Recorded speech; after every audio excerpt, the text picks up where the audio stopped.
Semarak Cinta Rasul di IKIM Inspirasi Inforia Islami. Alhamdulillah kembali kita bersiaran waktu ini bersama dengan sahabat pendengar menerusi rancangan pertama hari Jumaat Saidul Ayam. Tak lain tak bukan kita bersama dalam Majlis Ilmu menerusi Tarbiyah. Dan bersama kita pada pagi ini, Masya Allah, rasa seminggu tu lamanya, nak tunggu seminggu Jumaat yang satu lagi kan. Dan Alhamdulillah hari ini kita bersama menerusi rancangan Tarbiyah. Kita ada Ustazah Asma Harun untuk sama-sama bersama dengan kita. Assalamualaikum Ustazah. Waalaikumsalam warahmatullahi wabarakatuh. Masya Allah, terima kasih banyak Ustazah. Sabar minggu tak jemu-jemu untuk bersama dengan sahabat pendengar yang mana ikuti secara langsung juga di FB IKIM FM, FB Ustazah Asma Harun dan juga YouTube channel IKIM. Dan bagi yang sedang ikuti sekarang, awal-awal ni jom saya nak kempen kepada anda semua. Jom kita sama-sama tekan butang share supaya kita dapat terus dan terus menghidupkan rasa cinta kita pada baginda Rasulullah sallallahu alaihi wasallam. Kerana apa? Kerana hari ini Ustazah akan kupaskan tentang tajuk kelahiran insan teragung. Alhamdulillah, Masya Allah. Terima kasih Ustazah pilih tajuk ini. Dan Ustazah, kita mulakan dengan sedikit mukadimah untuk tajuk. Silakan. A'udzubillahi minasyaitanirrajim. Bismillahirrahmanirrahim. Assalamualaikum warahmatullahi wabarakatuh. Alhamdulillah. Alhamdulillahi rabbil alamin. Hamdalillah. Salatan wa salaman ala rasulillah. Sayyidina wa maulana wa habibina wa syafi'ina Muhammad ibni Abdillah wa ala alihi wa ashabihi awliyaillah. Sekejap ya, sebab suara tak ada. Sebenarnya dah test belum? Test dengan wire ni. Dah test live. Suara jelas Ustazah? Suara jelas di betul di FB, tapi dia dengan video lain tau, dengan live. Sekejap, tak ada suara. Minta maaf. Sebab saya sedang sebenarnya tengok live di IG memang tak ada suara langsung. Okey, tuan-puan boleh pergi dekat FB sebenarnya. Tapi ramai juga DJT yang tak ada FB. Orang muda tak ada FB kan. Jadi dia memang ada IG je. Kita sekarang. Minta maaf jadi ganggu lagi page IKIM pula. Allahu Akbar. A'udzubillahi minasyaitanirrajim. Bismillahirrahmanirrahim. Assalamualaikum warahmatullahi wabarakatuh. Alhamdulillah. Alhamdulillahi rabbil alamin. Hamdalillah. Salatan wa salaman ala rasulillah. Sayyidina wa maulana wa habibina wa syafi'ina Muhammad ibni Abdillah wa ala alihi wa ashabihi awliyaillah. Alhamdulillah. Alhamdulillah summa alhamdulillah. Segala puji bagi Allah yang mentadbir sekalian alam. Selawat dan salam buat junjungan agung Nabi Muhammad sallallahu alaihi wasallam. Subhanallah, sekejap. Dia nampak tak sengit sangat. Sangat sengit. Minta maaf. Subhanallah.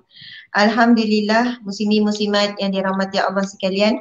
Saya mengucapkan jutaan terima kasih kepada pihak penganjur iaitu IKIM menerusi radio rasminya, Radio IKIM. Kemudian seterusnya kepada Puan Nur Hayati binti Paradi, pengacara merangkap penerbit bagi slot tarbiyah dan sekian nama. Seterusnya kepada warga kerja IKIM yang bertengku lumus di sebalik tabir. Seterusnya kepada semua penonton dan pendengar yang dikasihi Allah sekalian menerusi FB page IKIM, FB page Ustazah Asma Harun dan juga melalui Instagram Ustazah Asma Harun. Jadi Alhamdulillah tuan-puan sekalian, hari Jumaat yang mulia jatuh pula pada hari ini iaitu 1 Rabiul Awal. 1 Rabiul Awal yang merupakan bulan kelahiran Nabi sallallahu alaihi wasallam. Subhanallah, sedang elok jatuhnya pada hari Jumaat kan, 1 Rabiul Awal yang merupakan bulan yang kita sama-sama akan memperingati Nabi sallallahu alaihi wasallam. Okey, bulan yang mana kita akan memperingati Nabi Muhammad SAW lebih daripada biasa. Bukanlah kita kata bulan lain itu kita tidak mengingati Nabi. Namun biasalah manusia ni, di antara hikmah para alim ulama kata, kita sambut maulid, kita sambut hari bersejarah, contohnya Isra' Mi'raj, kita sambut Ma'al Hijrah, sambutan-sambutan seumpama ini, walaupun ada setengah mengatakan ia bukanlah sunnah dan sebagainya, tetapi itulah ikhtiar alim ulama kan, orang-orang saleh dalam mewujudkan suasana memperingati Nabi SAW berdasarkan peristiwa-peristiwa penting dan besar. Bayangkan sekiranya tidak ada langsung sambutan, kan, bila Isra' Mi'raj tak ada peringatan, bila hijrah, Al-Hijrah tak ada peringatan, apa macam-macam lah tuan-puan sekalian peristiwa penting, maka sudah tentu generasi sekarang pun telah ramai yang tidak mengingati Nabi, yang tidak kenal Nabi Muhammad SAW. Apatah lagi generasi yang jauh lagi selepas ini. Maka sekurang-kurangnya dalam tempoh 1 tahun adalah beberapa waktu yang mana umat Islam ini diberikan peringatan demi peringatan berdasarkan tarikh-tarikh penting. Jadi tuan-puan sekalian, harus kita sedar hari ini 1 Rabiul Awal, iaitu bulan kelahiran Nabi SAW telah pun bermula pada hari Jumaat yang barakah ini. Jadi kalau sebelum ini kita bawakan tajuk ataupun berkenaan dengan beberapa orang sahabat-sahabat Nabi kan, yang kita katakan sebagai waliullah, orang-orang saleh, orang-orang yang dekat dengan Allah. Namun sempena bulan Maulidur Rasul, kita bincang tadi dengan Puan Nur Hayati Paradi. Jadi kita bersetuju untuk menyemarakkan cinta Nabi SAW. Maka insya-Allah bermula pada hari ini. Hari ini kita akan bincangkan mukadimah kelahiran insan teragung. Kemudian pada minggu depan insya-Allah kita akan membicarakan tentang air mata Rasulullah SAW. Apakah yang menyebabkan Rasulullah menangis dalam saat hidupnya? Banyak sebenarnya Rasulullah menangis, tapi kita ambil beberapa kisah yang menitiskan air mata Rasulullah SAW. Kemudian tuan-puan sekalian, kita akan pergi pula minggu yang seterusnya itu, selepas itu adalah tawa gembira Nabi SAW. Bila waktunya Nabi ketawa dan gembira sampai keluar sikit suara, sampai nampak gigi, sampai muka Nabi berseri-seri dan sebagainya, pada minggu yang selepasnya. Dan sebenarnya tinggal 4 minggu saja lagi dengan saya slot tarbiyah, dan minggu yang terakhir insya-Allah kita akan bicarakan tentang kewafatan Nabi SAW. Jadi macam sedang elok sebenarnya Puan Yati, 4 minggu ni sedang eloklah 1 bulan. 1 bulan Rabiul Awal kan, selama 4 minggu, dan kita tak rancang. Dan masa saya terima dulu, saya tak nampak pun yang bahawasanya akan jatuh pada bulan kelahiran Nabi SAW. Jadi tuan-puan sekalian, marilah kita sama-sama share perkongsian kita kan, ataupun anda tuliskan nota di ruangan komen. Sebab bila anda menuliskan nota di ruangan komen, terus komen, dia menaikkan juga kan, menaikkan juga algoritma ni, kita punya view ni. Boleh tag juga sahabat-sahabat anda, tag dengan perkataan semarak cinta Nabi, lepas tu tag nama sahabat. Tag lah 4 orang ke 5 orang ke 10 orang, semarak cinta Nabi. Lepas tu kita tag. Tu saya sebut je mana-mana tagline. Saya pun tak tahu tu tagline IKIM ke kan, ataupun tagline mana-mana pihak. Tapi biasalah itu di antara tagline normal bila bulan Maulidur Rasul, semarak cinta Nabi. Jadi alhamdulillah sahabat-sahabat sekalian, sekarang kita akan bermula dengan kelahiran Nabi SAW secara ringkas. Masya Allah.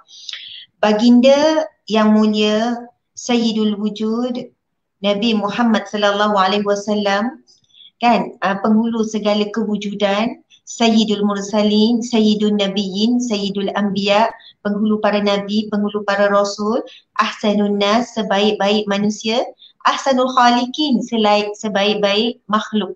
Subhanallah. Iaitu yang diberi nama Muhammad bin Abdullah bin Abdul Muttalib bin Hashim bin Abdul Manaf bin Qusay bin Kilab bin Murrah bin Ka'ab bin Luyay bin Ghalib bin Fah bin Malik bin Nadir bin Kinana bin Kuzaimah bin Mudirika bin Ilyas bin Mudar bin Nizar bin Ma'ad bin Adnan, dan bersambung kepada bin Ismail dan bin Ibrahim. Subhanallah. Itulah keturunan mulia, insan yang teragung yang kita bakal bicarakan, Nabi kita. Nabi Muhammad sallallahu alaihi wasallam. Kita tak pernah jumpa Nabi kita. Kita tak pernah lihat wajah Nabi kita. Tak pernah mendengar suara. Tetapi pesanan-pesanan cinta, kan, peringatan-peringatan, kisah-kisah yang menunjukkan besarnya cinta Nabi kepada kita, begitu menusuk ke dalam hati kita sebagai umatnya, membuatkan walaupun tak pernah berjumpa, tetapi membenih rasa cinta dan juga rindu kepada Nabi Muhammad sallallahu alaihi wasallam. Masya Allah. Dan jatuh pula hari Jumaat pada hari ini, kalaulah setiap kali apabila saya menyebut nama Nabi Muhammad, kalian sambutlah dengan ucapan sallallahu alaihi wasallam. Ataupun Allahumma salli ala Sayyidina Muhammad wa ala ali Sayyidina Muhammad, terpulang ya. Kita jawab dengan selawat. Subhanallah. Nabi sallallahu alaihi wasallam bersabda, sesungguhnya orang yang paling dekat denganku di mahsyar kelak adalah orang yang paling banyak berselawat kepadaku. Dan perbanyakkanlah berselawat pada hari Jumaat, kerana pada hari tersebut Allah mengangkat. Maksudnya selawat itu akan diangkat kepadaku. Jadi antara ibadah yang zikir yang khusus pada hari Jumaat adalah memperbanyakkan selawat. Sahabat-sahabat, kita faham bahawasanya jalur keturunan Nabi Muhammad sallallahu alaihi wasallam bersambung dengan Nabi Ismail bin Nabi Ibrahim alaihi salam. Subhanallah.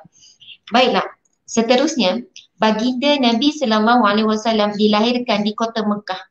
Di kota Mekah pada hari Isnin 12 Rabiul Awal tahun Gajah.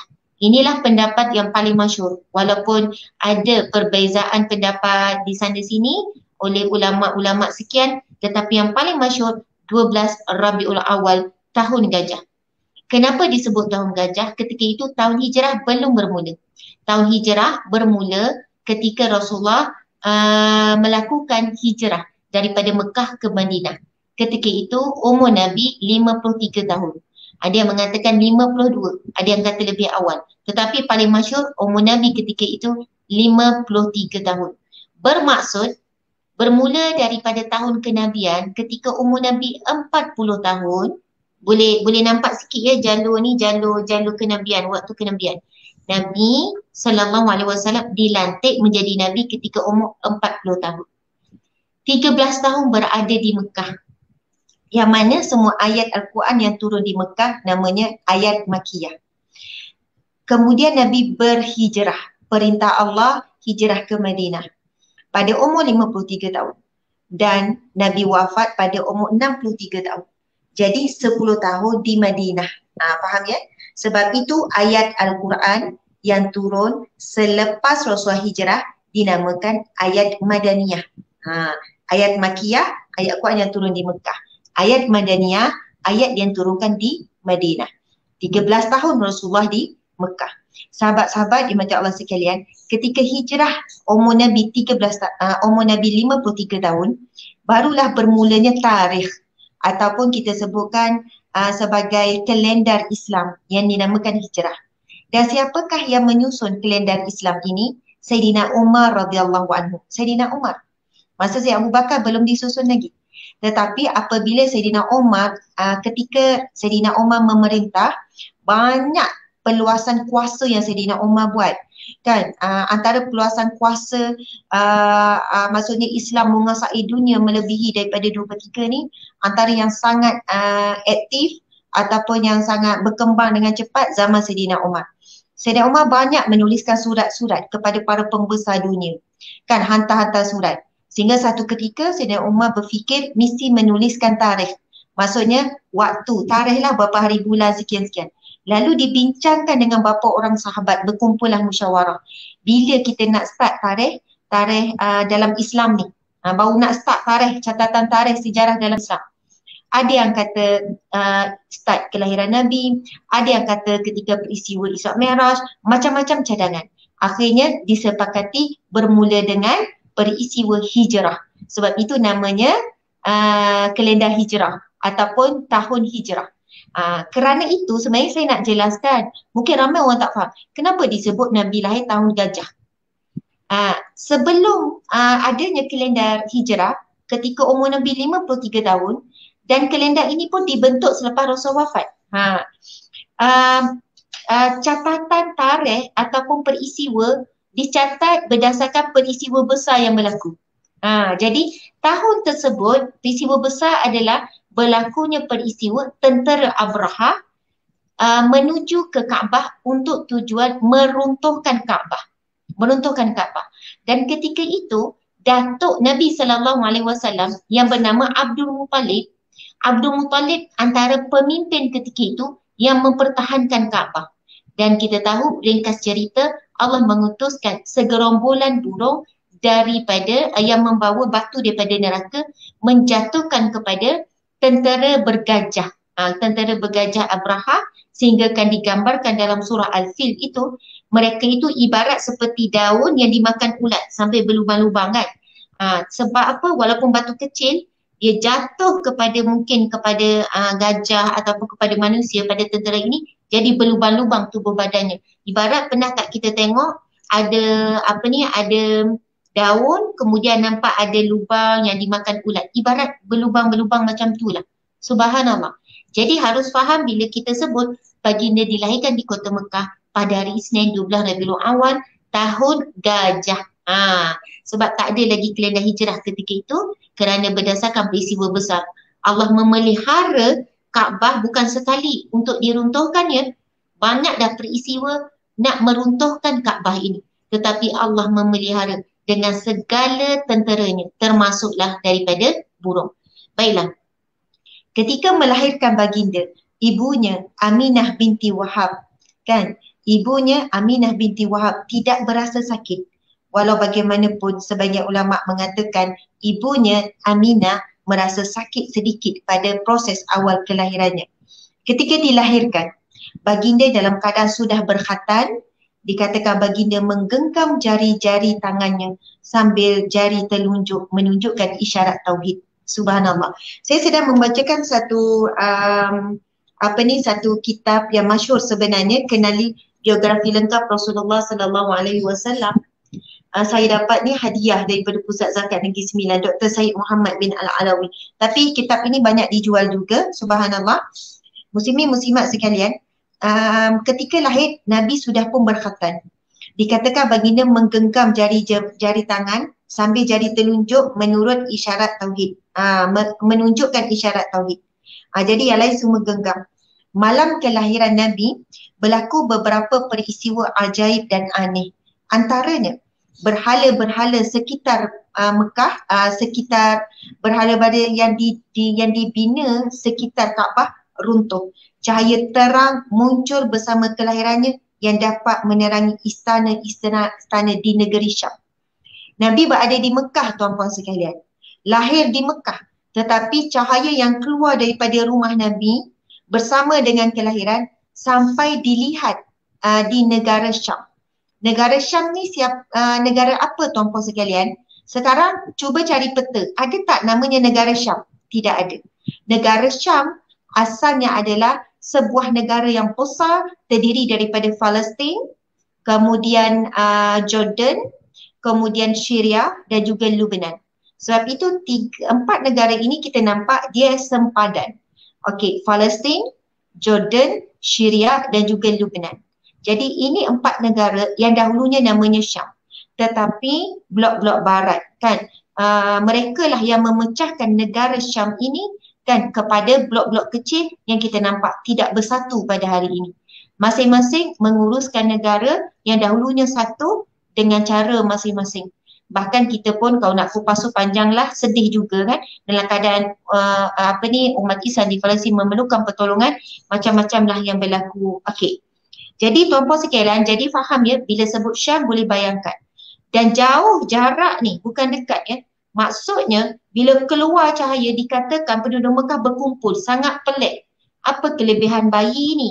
Kan apa kelebihan dia? Kenapa cahaya terus masing-masing bercakap-cakap tapi dalam tempoh yang sekejap lah. Tapi nak dibayangkan betapa cahaya itu keluar sampai ke negeri Syam yang sangat jauh tu kelihatan. Subhanallah. Seterusnya, subhanallah muslimin muslimat dimati Allah sekalian, Istana Kaisar Raja Rom bergoncang menyebabkan tiang-tiang besarnya jatuh. Di antara pemerintah yang terkuat ketika itu iaitu Kaisar Raja Rom, pemerintah Rom yang menguasai dunia. Bergoncang pada malam kelahiran tersebut. Api yang disembah orang Majusi di Parsi padam serta-merta. Sedangkan ia tidak pernah padam sejak 1000 tahun. Tak pernah padam. Sejak 1000 tahun tidak pernah padam. Sebab itu Majusi ini dia menyembah api. Tetapi pada malam kelahiran Nabi, api itu terpadam dengan sendiri. Air tasik sawat menjadi surut. Subhanallah. Di antara bidan, bidan, nurse ataupun doktor, tabib yang menyambut kelahiran Nabi SAW yang bernama Ashifa binti Auf bin Abdul bin Al-Haris. Ibu kepada Sayyidina Abdul Rahman bin Auf. Masya Allah. Glamour nama kan, Abdul Rahman bin Auf, subhanallah. Ibu kepada Abdul Rahman bin Auf yang menyambut kelahiran, iaitu namanya adalah Ashifa binti Auf bin Abdul. Dan kita tahu memang Syifa, nama Syifa ini sinonim. Bila diberikan, contohnya kan kita sebut doa Syifa, selawat Syifa, Syifaun maksudnya penyembuh kan. Masya Allah. Hospital Ashifa, bila sebut Ashifa ni dia sinonim, kita dapat gambaran dia adalah wanita yang banyak yang menguasai ilmu perubatan pada zaman Nabi, yang banyak merawat tentera-tentera yang luka dalam peperangan dan sebagainya. Sebab itu ramai juga ibu bapa yang bercita-cita anaknya untuk jadi doktor, dia akan letak namanya Syifa. Jadi begitulah tuan-puan sekalian, nama ini juga mempengaruhi. Jadi bidan Nabi SAW bernama siapa? Tolong tulis ya nota. Ashifa, ibu kepada Sayyidina Abdul Rahman bin Auf. Okey, sikit lagi. Saya tahu kan kita kena berhenti rehat sekejap. Ibnu Abbas berkata, ini Ibnu Abbas menceritakan ya, Rasulullah SAW dilahirkan pada hari Isnin. Diangkat menjadi Nabi juga pada hari Isnin. Berhijrah dari Mekah ke Madinah juga pada hari Isnin. Mengangkat Hajarul Aswad juga pada hari Isnin.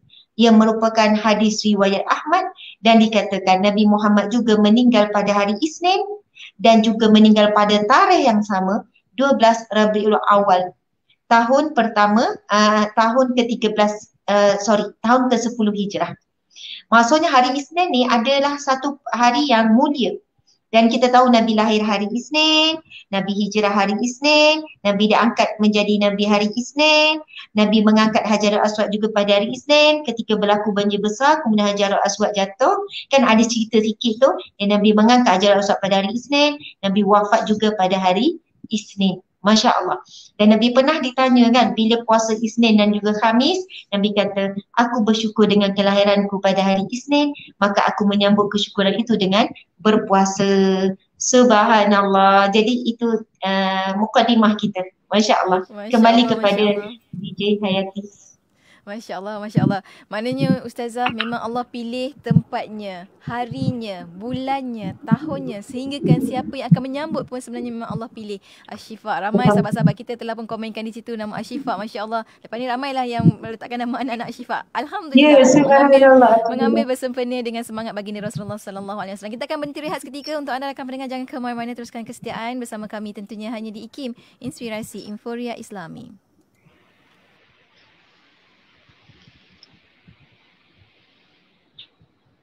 Subhanallah, sekarang kita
Selawat dan salam buat Rasul junjungan Nabi Muhammad sallallahu alaihi wasallam. Alhamdulillah kita kembali bersiaran waktu ini bersama menerusi rancangan tarbiyah di Radio IKIM bersama dengan Ustazah Asma Harun. Terima kasih pada rakan-rakan yang terus bersama kami di FB, di Facebook IKIM FM dan juga di WhatsApp, di Facebook Ustazah Asma Harun. Alhamdulillah. Ustazah, kita sambung lagi Ustazah tadi berkenaan dengan kelahiran baginda Rasulullah sallallahu alaihi wasallam, kelahiran insan teragung. Silakan Ustazah.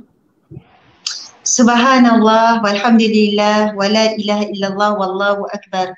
Allahumma salli ala sayyidina Muhammad wa ala ali sayyidina Muhammad kama sallaita ala Ibrahim wa ala ali Ibrahim wa barik ala sayyidina Muhammad wa ala ali sayyidina Muhammad wa ala ali sayyidina Muhammad kama barakta ala Ibrahim wa ala ali Ibrahim fil alamin innaka Hamidum Majid. Subhanallah, muslimin muslimat dimati Allah sekalian. Allah berikan kita satu nikmat yang kita pun tidak, kita sendiri macam tak faham kenapa.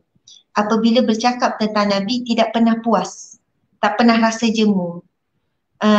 Dan di situ juga hikmah kenapa manusia ini Allah ciptakan lupa, kan? Walaupun kita dengar banyak kali dah kisah Nabi, macam baru dengar. Subhanallah, pada kita dah pernah dengar. Jadi sebab lupa menyebabkan kita tak pernah rasa jemu. Dan jika kita ulang-ulang kisah manusia selain daripada Nabi, mungkin akan rasa jemu. Kan, acik-acik cerita orang tu, acik cerita pasal diri dia, contohlah. Tetapi bila kisah Nabi, perasaan jemu itu digantikan dengan perasaan rindu, perasaan sayang. Subhanallah, kadang mari perasaan sayu, mari perasaan sebab. Allahu Akbar. Mudah-mudahan kita adalah umat Nabi yang membanggakan Nabi. Umat Nabi yang Nabi tidak sabar untuk bertemu dengan setiap orang daripada kita. Yang mana nama kita pernah disampaikan oleh malaikat kepada Nabi sallallahu alaihi wasallam. Kan, yang mana ada satu riwayat mengatakan sesungguhnya Nabi SAW dalam sabdanya menyebutkan sesungguhnya di sisi Allah ada malaikat yang akan menyampaikan selawat dan salam daripada umatku. Jadi mudah-mudahan kiriman salam dan juga salawat kita pernah disampaikan kepada Rasulullah melalui malaikat. Namun perlulah dengan ucapan salam dan salawat daripada hati yang ikhlas, yang benar-benar mencintai Nabi sallallahu alaihi wasallam. Dan cinta dia mesti ada pembuktian. Cinta bukan hanya pada lidah, bukan pada kata-kata. Saya cinta kepada Nabi, saya rindukan Nabi. Tetapi pembuktian cinta itu perlu disusuli dengan mentaati apa yang Nabi suruh, meninggalkan apa yang Nabi larang. Berusaha untuk menjadi mereka yang mencintai Nabi, yang menggembirakan hati Nabi sallallahu alaihi wasallam. Allahu Akbar. Baiklah tuan-puan yang dirahmati Allah sekalian. Tadi kelahiran secara ringkas.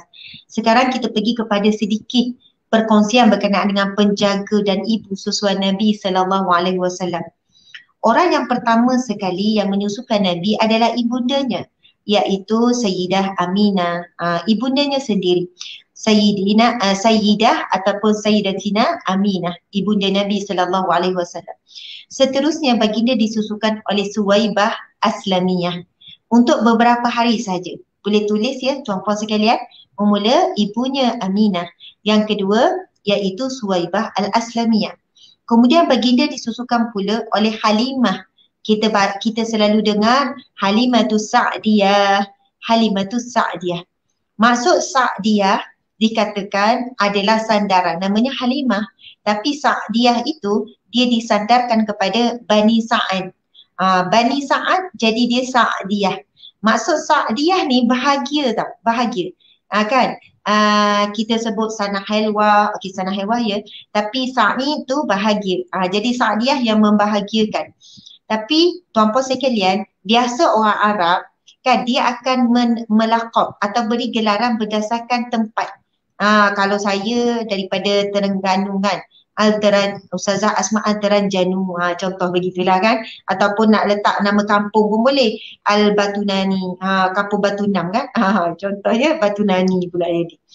Jadi memang biasa orang Arab dia akan bagi gelaran begitu. Jadi Halamatus Sa'diyah daripada kaum Bani Sa'ad, yang mana Bani Sa'ad ni dikenali sebagai satu kaum ataupun satu kabilah daripada pergunungan yang bersih, udara yang bersih, tidak tercemar. Manakala Mekah kita tahu itu bandar, kan? Bandingan bandar dengan kawasan pedalaman, begitulah. Jadi perkataan, lajah bahasa, di sana anak-anak yang dibesarkan, anak kecil dibesarkan di sana dengan alam sekitar. Masya Allah. Mungkin dengan ternakan, sebab itu Nabi telah dididik menjaga binatang dan sebagainya. Dan kita tahu kisah bagaimana Halimatus Sa'diyah ini seorang yang fakir miskin dan sebagainya, mengambil Nabi dalam keadaan adalah kisah-kisah, tetapi kita tak sempatlah nak cerita apa yang berlaku ketika Halimatus Sa'diyah mengambil Nabi sebagai anak susuan. Allah berikan kurniaan binatang-binatang, kan, bahkan binatang tunggangan yang nak bawa balik Nabi ni tiba-tiba kan Allah berikan kurniaan dia, binatang itu asal kurus kering, jadi sehat, jadi kuat sampai boleh melepasi orang yang bergerak terlebih dahulu. Lepas tu susu kambing yang asalnya tak ada susu sebab kurus kering, tetapi boleh diperah banyak dan sebagainya, tanaman-tanaman subur, Masya Allah. Okey, ketika itu baginda menyusu bersama dengan 3 orang anak Halimah. Maksudnya Nabi ada adik-beradik susuan, iaitu Abdullah, Anisa dan Asyaimah. Subhanallah. Jadi tuan-puan sekalian, siapa yang suka mencari nama anak-anak berdasarkan tokoh, saya sendiri contohnya 7 orang anak tu nama tokoh lah. Atikah juga nama sahabat Nabi. Kan Maisarah, kita tahu Sarah itu, Maisarah adalah pembantu kepada Sayyidatina Khadijah. Jadi kadang-kadang bila kita baca kisah Nabi, kita akan jumpa macam ni kan, ensiklopedia, kita akan jumpa nama-nama baru kita tahu. Oh, Anisah ni adik-beradik susuan Nabi. Baru kita tahu. Mungkin orang kata ingat Anisah tu nama moden, nama sekarang. Rupanya kalaulah disebutkan dia adalah adik-beradik susuan Nabi, Anisah ini. Dan saya, jika Anisah ini memeluk Islam, dia merupakan sahabat Nabi SAW. Okey, kemudian Asyaimah. Ramai juga orang bagi nama Syaimah, anak mereka kan. Oleh itu mereka bertiga menjadi saudara susuan kepada baginda SAW. Jadi kita tahu Nabi tak ada adik-beradik, kan, tidak ada adik-beradik sebab ayah Nabi Abdullah telah meninggal ketika Nabi dalam perut. Kemudian Sayyidatina Aminah meninggal ketika umur Nabi 6 tahun. Jadi Nabi tak ada adik-beradik. Jadi hari ini kita tahu Nabi ada adik-beradik susuan. Siapakah nama adik-beradik susuan Nabi? Abdullah, Anisa, Syaimah. Subhanallah. Seronok kan bila kita baca, kita tahu. Semasa tempoh, sepanjang mengasuh baginda, Halimah dan keluarganya selalu mendapat rezeki yang melimpah ruah dan mengecapi kehidupan yang baik dan aman. Anak perempuan Halimah bernama Syaimah turut sama menjaga baginda. Maksudnya Syaimah masa ni mungkin dah besar, sama-sama menjaga. Ketika baginda berumur 4 atau 5 tahun, Halimah mengembalikan baginda kepada ibunya kerana risau dan keselamatan baginda setelah terjadinya peristiwa 2 malaikat membelah dada baginda. Subhanallah. Kan ada peristiwa yang mana datangnya malaikat 2 orang yang berupa wallahu alam, saya tak pasti, tetapi ketika itu Nabi Muhammad sedang bermain dengan anak Halimah. Jadi yang menceritakan kepada ibunya Halimah, ibu susuan Nabi ni, kan, Halimah adalah anak-anak. Jadi Halimah mendengar situasi tersebut, Halimah merasa bimbang sekiranya berlaku perkara yang tidak diingini. Lalu memulangkan kembali, kan, walaupun sangat sayang dan cinta Nabi, tetapi dengan berat hatinya memulangkan kembali Rasulullah kepada ibundanya Aminah. Setelah itu, baginda dijaga pula oleh Ummu Aiman Al-Barkah Al-Habasyiyah, seorang hamba perempuan milik ayahnya dulu.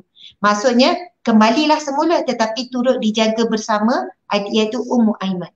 Sebab itu tuan-puan sekalian, dalam sirah Nabi ada banyak kisah Rasulullah dengan Ummu Aiman. Jadi baru kita tahu, okey, Ummu Aiman yang Nabi selalu buat baik, yang Nabi selalu hantar makanan, Ummu Aiman selalu. Nanti kan kalau saya akan cuba cari minggu depan kisah Nabi dengan Ummu Aiman.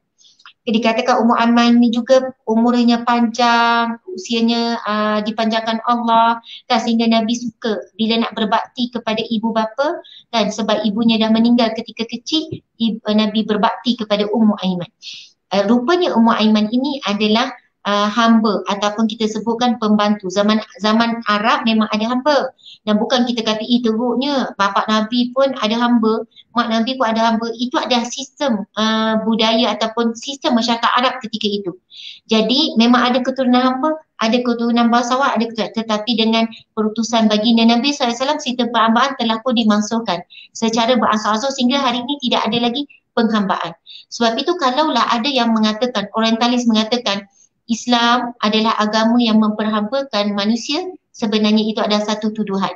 Dan kita dapati bagaimana bijaknya Islam menghapuskan sistem penghambaan adalah contohnya kan, kalau berlakunya situasi yang mana melakukan jima' di sehari Ramadan, yang pertama kena buat adalah membebaskan hamba.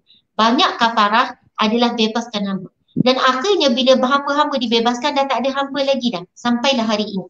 Okey, tuan-puan dan puan-puan sekalian, kena ingat faktanya adalah hamba kepada Abdullah yang telah meninggal, ayah baginda Nabi SAW, dan juga dikatakan pembantu kepada Sayyidatina Aminah ibunda Nabi yang bernama Ummu Aiman Barkah Al-Habsyiyah. Kita ingat Ummu Aiman saja. Jadi itu juga adalah ibu angkat Nabi yang menjaga Nabi SAW. Okey, kita tengok sedikit fakta berkenaan dengan, ada beberapa maklumat tambahan yang menarik sebab dia ada nota kaki ni. Tadi kita sebut nama siapa? Suwaibah Al-Aslamiyah. Wanita pertama yang menyusu Nabi. Ini ibu susuan Nabi yang pertama, Suwaibah. Hanya berapa hari? Sementara menunggu yang benar-benar akan menyusukan, iaitu Halimatus Sa'diyah. Siapakah Suwaibah Al-Aslamiyah? Ia adalah hamba kepada Abu Lahab. Hamba kepada Abu Lahab. Ketika dia memberitahunya tentang kelahiran Nabi Muhammad SAW, dia dimerdekakan oleh Abu Lahab sebagai tanda gembira dengan berita tersebut. Siapa Abu Lahab ni, tuan-puan sekalian? Abu Lahab adalah bapa saudara Nabi SAW. Anak kepada Abdul Muttalib. Adik-beradik kepada ayah baginda Nabi SAW. Masya Allah, tuan-puan dimati Allah sekalian. Abu Lahab dia punya gembira dengan kelahiran Nabi Muhammad. Bila dengar lahirnya Nabi Muhammad, dia gembira punya happy. Dia telah membebaskan dan memerdekakan siapa? Suwaibah Al-Aslamiyah pada hari kelahiran. Jadi Suwaibah ini asalnya adalah hamba kepada Abu Lahab. Abu Lahab happy dengan kelahiran Nabi Muhammad, walaupun sampai akhirnya dialah penentang kuat, penentang yang kita tahu sampai ada surah apa ni? Surah Tabbat Yada Abi Lahab. Surah kita panggil surah apa? Bukan surah Lahab. Surah apa dah? DJT? Saya pun jadi tak ingat ni. Surah Tabbat Yada kita panggil. Surah, sebenarnya ada nama surah tu. Tak apa. Ada siapa yang nak? Al-Masad. Surah Al-Masad. Subhanallah. Sampai begitu sekali ya kemarahan dan kemurkaan Allah kepada Abu Lahab. Jadi sahabat-sahabat ni mata Allah sekalian, tapi nak kata fitrah ya, keluarga bergembira dengan kelahiran anak saudara, dan mungkin juga kerana ketika Aminah mengandungkan Nabi SAW, adik-beradiknya iaitu Abdullah meninggal dunia kan, jadi kelahiran tu disambut dengan rasa hiba. Lalu masa tu juga merdekakan hamba yang bernama Suwaibah Al-Aslamiyah. Masya Allah. Dengan itu Allah Subhanahu Wa Taala telah meringankan hukumnya di akhirat.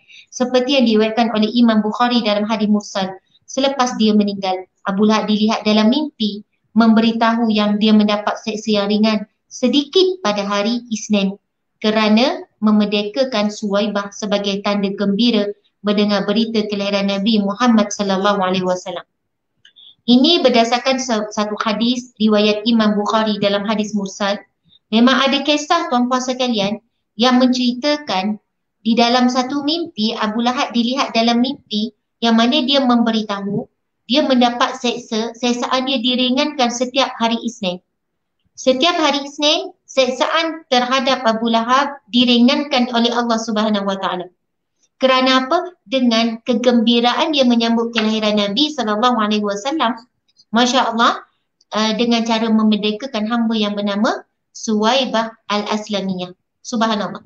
Tuan-tuan di mata Allah sekalian, sebab itu kita perlu bergembira dengan kelahiran Nabi. Bila masuk bulan Rabiul Awal, kita ni seolahnya macam nak sambut satu bulan yang sangat gembira.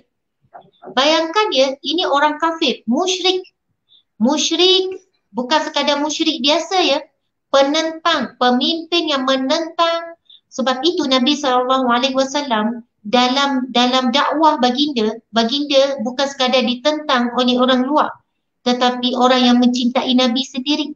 Abu Lahab bukan tidak pernah menyayangi Nabi, bukan tak kenal anak saudaranya itu seorang anak yang sangat baik, bukan tidak tahu sifat Al-Amin, kan bukan tak pernah memanjakan bapa saudara ni. Subhanallah. Sudah tentu Nabi kerana tidak adanya kasih sayang daripada seorang ayah, mungkin diberikan perhatian oleh bapa-bapa saudara ni. Subhanallah, Allahu Akbar. Namun begitulah ya, dengan takdir Allah, dengan izin Allah, bapa saudara sendiri yang menjadi penentang tegar. Walaupun musyrik, penentang agama Allah, tapi kerana pernah bergembira dengan kelahiran Nabi SAW, Allah meringankan azabnya setiap hari Isnin. Kerana pada hari kelahiran iaitu hari Isnin itulah Abu Lahab telah membebaskan seorang hamba kerana kegembiraan. Maka insya-Allah tuan-puan sekalian, dengan kita bergembira pada bulan kelahiran Nabi ini, dan bila saat 12 Rabiul Awal nanti, dan kegembiraan ini kita sambut dengan apa? Banyaknya selawat, bacanya sirah Nabi, cuba beramal dengan sebanyak mungkin sunnah-sunnah Nabi, kita mula mencari buku-buku Nabi, kita nak tengok apa lagi sunnah Nabi yang kita tidak buat. Masya Allah, kita pemula mengumpulkan ahli keluarga hari ini, kan? Macam tadi pun, maksudnya kalau saya sendiri kan, dah bagi tahu anak siap-siap. Hari ini 1 Rabiul Awal, kita dah masuk bulan kelahiran Nabi. Jadi mulai hari ini kita tingkatkan sedikit jumlah selawat kepada Nabi. Dan setiap hari kita akan membacakan sirah Nabi. Begitulah maksudnya antara cara ni. Mudah-mudahan dengan itu tuan-puan sekalian, kita akan bersama dengan Nabi SAW. Nabi pernah bersabda kepada seorang Arab Badui. Nabi kata apa? Anta ma'aman ahbabta. Anta ma'aman ahbabta. Subhanallah. Ketika itu orang Arab Badui bertanya kepada Nabi SAW, Ya Rasulullah, bila berlakunya kiamat? Dia tanya, bila kiamat ni wahai Nabi, bila kiamat? Orang Arab Badui ni orang kampung, suka kalau jumpa Nabi tanya soalan-soalan direct macam tu lah, kan? Lalu Nabi pula bijak, dia bukan jawab dengan jawapan, jawab dengan soalan. Sebab dia duduk dengar Nabi cerita pasal kiamat, dia pun tanya bila kiamat ni? Duduk cerita-cerita pasal kiamat ni kan? Lalu Nabi pun bertanya semula, apa persiapan kamu untuk bertemu dengan kiamat?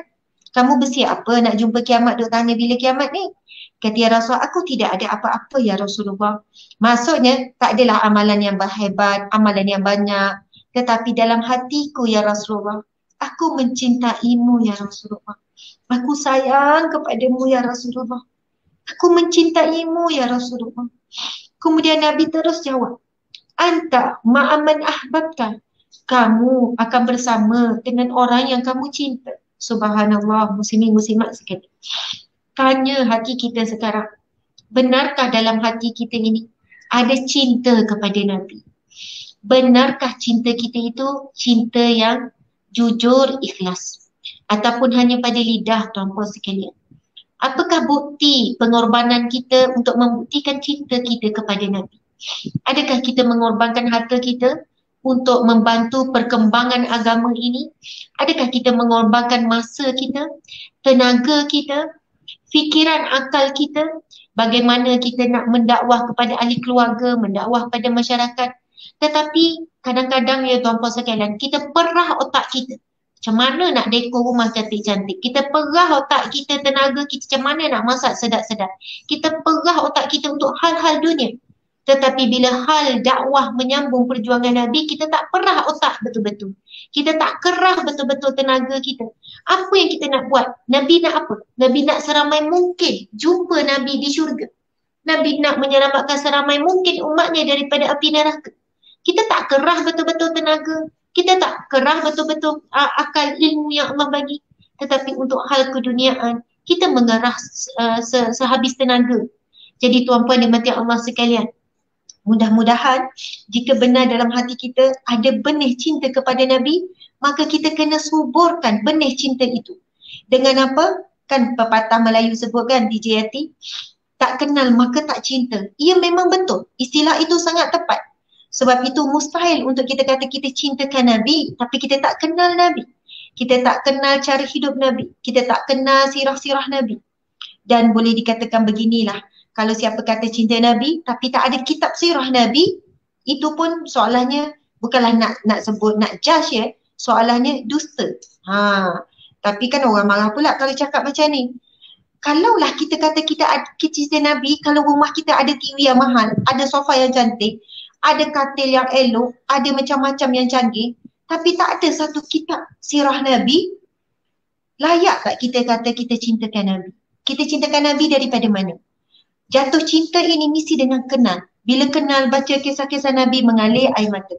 Sebab itu, sempena bulan Maulidur Rasul ini, kelahiran Nabi ini, tuan-puan sekalian, saya nak sarankan wajib setiap rumah cari kitab Nabi, sirah Nabi. Pergilah kedai buku, belilah kat online ke dekat mana ke, mesti ada, dan cubalah baca seisi keluarga.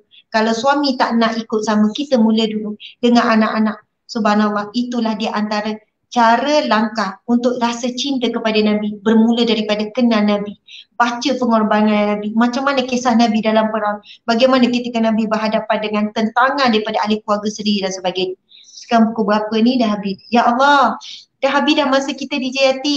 Tapi kan saya nak ingatkan sekali lagi sebagai penutup tuan-puan dan mati Allah sekalian. Maksudnya kita dah tahu kisahnya, siapa yang bergembira dengan kelahiran Nabi, Allah meringankan seksa. Tapi kita bukan nak ringan seksa, kita nak terlepas terus daripada seksaan azab api neraka. Tapi nak cakapnya orang bergembira walaupun orang kafir, iaitu Abu Lahab sendiri, kan Allah beri keringanan daripada seksaan api neraka. Okey, subhanallah. Okey, fakta yang menarik juga tentang Ummu Aiman Barkah Al-Habsyah, iaitu yang menjaga Nabi tadi tu bersama dengan Siti Aminah. Kemudian setelah Siti Aminah meninggal, masih lagi Ummu Aiman meneruskan menjaga Nabi. Setelah semakin dewasa, Nabi Muhammad SAW memerdekakannya. Merdekakan siapa? Ummu Aiman. Dan mengahwinkannya dengan Zaid bin Harithah. Masya Allah. Bukan dengan orang lain. Mengahwinkan dengan Zaid bin Harithah. Subhanallah, yang merupakan Zaid bin Harithah ini juga adalah bekas hamba Nabi. Sebelum itu Zaid telah berpisah dengan Zainab binti Jahsh. Ya Allah, pusing-pusing di JRT orang yang sama. Sebab faktanya tadi kita sebut pasal Ummu Aiman. Ummu Aiman ini adalah hamba ataupun pembantu kepada Sayyidatina Aminah, kan, ibunda dan juga Abdullah. Jadi kalau kita baca sirah, lepas ni itulah kan sirah Nabi ni yang seronok.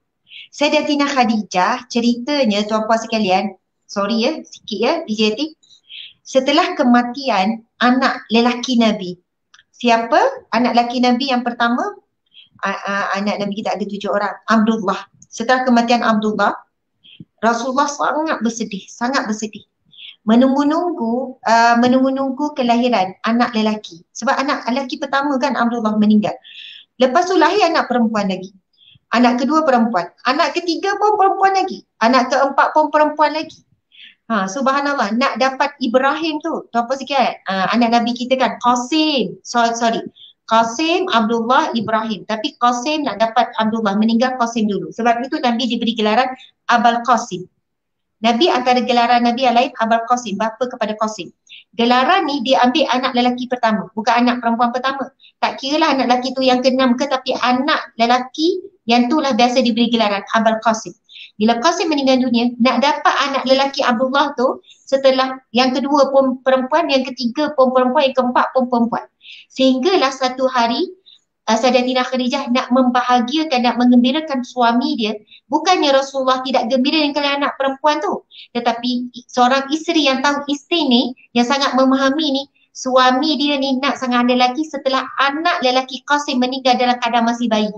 Dan tahu Nabi sangat mengharapkan, menunggu kelahiran anak lelaki seterusnya. Dan kebijaksanaan isteri yang sangat memahami ini menghadiahkan kepada Rasulullah seorang hamba kanak-kanak yang bernama Zaid bin Harithah. Sebab itu Rasulullah sangat sayangkan Zaid bin Harithah. Dan kita tahu Zaid bin Harithah ni sebenarnya anak bangsawan. Tetapi ditangkap dalam satu perjalanan sebuah keluarga. Anak bangsawan, dia bukan anak keturunan hamba ke tidak. Tetapi dalam satu keluarga Zaid bin Harithah, dalam keluarga dia sedang musafir di padang pasir. Kalau laut ada lanun, padang pasir ada lanun padang pasir. keluarga itu ditangkap, lepas tu Zaid bin Harisah dijual. Lepas tu bila Sayyidah Khadijah nampak Ya Allah dengan wajah yang cantik begini-begini, subhanallah Sayyidah Khadijah terus menghadiahkan Zaid bin Harisah itu kepada Rasulullah, dan Rasulullah sangatlah gembira, sayang Zaid bin Harisah seperti anak. Sebab itu dikatakan Zaid bin Harisah ini adalah hamba pada Rasulullah yang Rasulullah merdekakan.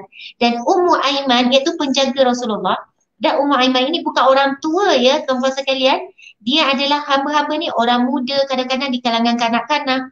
Dan setelah Rasulullah dewasa, Rasulullah membebaskan Ummu Aiman lalu dikahwinkan dengan Zaid bin Harisah. Jadi Ummu Aiman, Zaid bin Harisah, yang kita tahu selalu banyak hadis Nabi riwayat Zaid daripada Zaid bin Harisah, dan banyak kisah Nabi dengan Zaid bin Harisah, sebab Zaid bin Harisah ini adalah seorang hamba dan juga anak angkat Nabi yang membesar di rumah kenabian. Masya Allah, Alhamdulillah tuan-tuan sekalian. Mudah-mudahan perkongsian hari ini memberi banyak manfaat, pengetahuan-pengetahuan yang baru tentang sirah Nabi SAW. InsyaAllah bertemu pada minggu hadapan dalam solat tarbiyah bersama DJ Yati. Saya akan membawakan air mata Rasulullah SAW. Allahumma salli ala sayyidina Muhammad wa ala ali sayyidina Muhammad. Sekian, Assalamualaikum warahmatullahi wabarakatuh. Waalaikumsalam warahmatullahi wabarakatuh. Masya Allah, semoga terus membugarkan rasa cinta kita pada baginda Rasulullah sallallahu alaihi wasallam. Baru cerita kisah kelahiran, belum lagi perjalanan kehidupan baginda Rasulullah sallallahu alaihi wasallam. Terima kasih banyak Ustazah untuk perkongsian pada hari ini. Bertemu lagi minggu hadapan insya-Allah. Sekali lagi Ustazah, Assalamualaikum. Waalaikumsalam warahmatullahi wabarakatuh. Untuk anda sahabat pendengar, teruskan kesetiaan bersama kami tentunya hanya di IKIM, Inspirasi Inforia Islami.